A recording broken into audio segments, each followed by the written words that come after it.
গরমকাল ছিল বলে জানালা লাগায়নি। ওর এই অলসতাকে ওকে স্বপ্ন পূরণে সাহায্য করবে তা কখনো কল্পনা করেনি।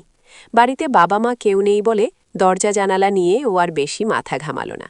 যথারীতি ক্লান্ত হয়ে ঘুমিয়ে পড়েছে। সকালে উঠে দেখল বেডের পাশে জানালা লাগানো রয়েছে। ও মনে মনে ভাবল কাজের মেয়ে এসেছে হয়তো। এর আগে কাজের মেয়ে অবশ্য ওকে বহুবার এমন করতে দেখেছে। বছরখানেক আগে প্রথম যখন কাজের মেয়েটি এসেছিল তখন হাঁ করে ওর দিকে তাকিয়ে দেখত। তবে নয়ন মনে মনে ভাবত, উফ, থ্যাঙ্ক গড, ভাগ্যিস কাজের মেয়েটি বাবা মাকে কিছু বলেনি।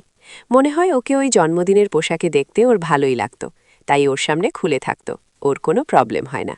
তবে সেদিন দেখল কাজেরিন মেয়ে শান্তি তখনও আসেনি। হঠাৎ ওর মনে পড়ল বৌদি নয়তো ছাদের চাবি চাইতে এসেছিল। ও একটু ঘাবড়ে গেল। তখনও ও জানে না যে আমি করার জন্য ছটফট করছি। ওর যেন কেমন একটু ভয় ভয় লাগল, কিন্তু একটু পরে আবার মুভি দেখতে থাকল। তবে সেদিন দেখল কাজের মেয়ে শান্তি তখনও আসেনি, কিন্তু একটু পরে আবার মুভি দেখতে দেখতে সব ভুলে গেল। যেহেতু বাড়িতে কেউ ছিল না তাই ট্রাউজার পরার কথা ওর মনে ছিল না। কিছুক্ষণ পর গলা খাকারির আওয়াজ পেয়ে ভাবল এই বুঝি কাজের মেয়ে আসলো। পরেক্ষণে ভাবল, কিন্তু ও তো গলা খাকারি দেবার মেয়ে নয়। ওর সোজা ঘরে ঢুকে কাজের ওসিলাতে আমাকে আর মুভি দেখতে শুরু করে। কিন্তু গলা খাকারি তাহলে কার? এমন কৌতূহল করতে করতে ও পেছন ফিরে দেখল ওর ভাড়াটিয়া বৌদি, অর্থাৎ আমি। ও শিট বলে ও অন্য ঘরে দৌড় দিল। আমি ওর অবস্থা দেখে হাসতে হাসতে নিচে চলে গেলাম। ও আমার এমন হাসির শব্দ শুনতে পেল। তার কয়েক মিনিট পরের মধ্যে কাজের মেয়েটি চলে আসলো। ও তখন মুভি দেখা বন্ধ করে বারমুডা পরে খবরের কাগজ পড়তে লাগল। শান্তিদেবী অবশ্য জানত যে ওর ঘরে বাবা মা থাকবে না।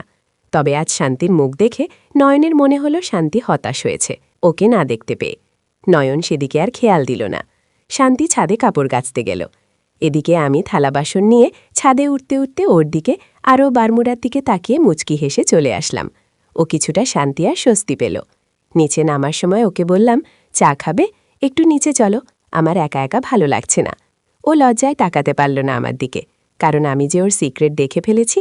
আমি মুখে সরল হাসি দিয়ে বললাম, তাড়াতাড়ি এসো, বলে আবার একটা দুষ্টু হাসি দিয়ে চলে গেলাম।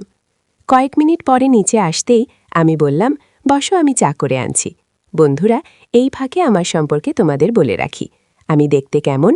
হালকা লম্বাটে মুখ, বাদামি চোখ, ঠোঁটের পাপড়ি বেশ রসালো, হালকা গম রঙের শরীর, ভরাট বুক, পেটে হালকা চর্বি জমেছে, তবে নাভি দেখতে বেশ সুন্দর। ভাইরাল মাপ মোটামুটি 36। একটা নীল রঙের নাইটি পরে আছি, একটা বড় গলা, সামনে টিপ বোতাম দিয়ে আটকানো। আমি প্রথম বোতাম ইচ্ছে করেই আগলা করে রেখেছি। চা দেবার সময় এতটাই ঝুঁকে গেলাম যে আমার নিডল বুক ওর কাছে অনেকটাই দৃশ্যমান হল। ওর চোখ দুটো যেন আটকে গেল বুকের খাজে। অনেকক্ষণ ধরে চা দিতে থাকলাম, যাতে ওর চোখ দুটো এরকম লোভনীয় আপেল দেখতে যায়। ওদিকে ওর বারমুডার ভেতরে শক্ত হয়ে উঠল। ও হাঁ করে দেখতে লাগল। এদিকে আমি নাইটি ঠিক করে নেবার উসিলায় আরেকটু নামিয়ে দিলাম। এবার যেন হালকা বাদামি রং দেখতে পেল। ও এবার বুঝতে পারল ওকে আমি আমন্ত্রণ করতেছি। শান্তি ওটা বেশ কয়েকবার দেখেছে। আমি এবার নিজের চা নিয়ে ওর পাশে বসে বললাম, আজ দারুণ গরম গো। এই বলে কাপড় একটু তুলে বসলাম। ও এবার আমার ফিগারের ধাক্কায় একেবারে কাত হল। আমি যেন দেখেও না দেখার ভান করলাম। ও আমার কথার প্রেক্ষিতে বলল, হ্যাঁ, আজ খুব গরম। আমি বললাম, তোমার তো দেখি এই বয়সেই এত গরম, যেইভাবে সেদিন শুয়েছিলে। এই বলেই মুচকি হেসে ফেললাম। ও একটু লজ্জিত হয়ে গেল। ওদিকে হাসির তালে তালে আমার বুক দুলতে থাকল। ভেতরে কিছুই পড়েনি বলে এমন হচ্ছিল। ও ভালো করে তাকিয়ে দেখল। হাসি থামিয়ে বললাম, ঘরে তো শান্তি চলে আসতে পারত, তবু এভাবে খুলেছিলে যে? ও মাথা নিচু করে বলল, শান্তি আমাকে অনেকবারই এই অবস্থাতে দেখেছে, তাই ওর সামনে লজ্জা লাগে না। এবার আমি একটু ওর দিকে এগিয়ে গেলাম। হাক্কসি গলায় বললাম, ওকে কি আদর করেছ কখনো? ও অবাক হয়ে বলল, আদর মানে? আমি এবার ওর গাল টিপে হেসে বললাম, আহা ন্যাকা, আদর মানে জানো না? ওই যে মুভিতে যা দেখলে। আমি মুখটা ওর কানের কাছে নিয়ে বললাম, ওরে দুষ্টু, এখনো বোঝো নাই? ও বলল, না, আমি করিনি। আমি অবাক হয়ে বললাম, কি, এই বয়সে সুযোগ পেয়েও পারোনি? দেখি রিমোটটা। এই বলে আমি হাত বাড়িয়ে রিমোট নিতে গিয়ে বুক ঠেকিয়ে ওর বারমুডার উপরে বুলিয়ে দিলাম। মুচকি হেসে বললাম, এবারে যাও, আমি এখন টিভি দেখব।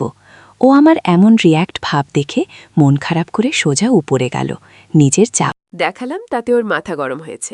আমার বিশ্বাস ও নিজের কাজ নিজেই করবে আর নিজেকে শান্ত করবে। আমি জানি ও আমাকে কখনো ভুলতে পারবে না। এর আগেও অনেক মেয়েকে দেখেছে, কিন্তু সামনে এরকমভাবে কামুকে বৌদিকে দেখে আর নিজেকে সামলাতে পারল না। কিন্তু ওর তেমন সাহস নেই, ও একেবারে নতুন, তাই ওর প্রতি আমার আগ্রহ বেশি। শান্তি কাজ করার ওসিলাতে ওকে হাতের কাজ করতে দেখত লুকিয়ে, কিন্তু সেদিন দাঁড়িয়ে দাঁড়িয়ে হাঁ করে দেখতে লাগল। নয়ন রাগ করে বলল, কি দেখছিস এইভাবে, দেখিসনি আগে? বলতেই শান্তি মুচকি হেসে চলে গেল। সেদিন স্কার্ট পরে এসেছিল, স্কার্ট চেঞ্জ করে এসে আবার ঘরে ঢুকল। এখন পরে আছে সাদা শার্ট আর ব্রাউন প্যান্ট। শান্তি এসে বলল, নয়নদা, আজকে খুব গরম তো, তাই আমি এইভাবে থাকলে তুমি কি কিছু মনে করবে? শান্তি আড়াল থেকে আমার আর নয়নের সব কথা শুনেছে, তাই ওর মনেও প্রেমের ইচ্ছা জেগে উঠল।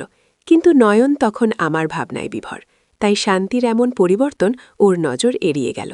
শান্তি ওর কাছে গিয়ে বলল, তুমি কি করছো? নয়ন রাগের স্বরে বলল, কলা খাচ্ছি, তুই কি খাবি?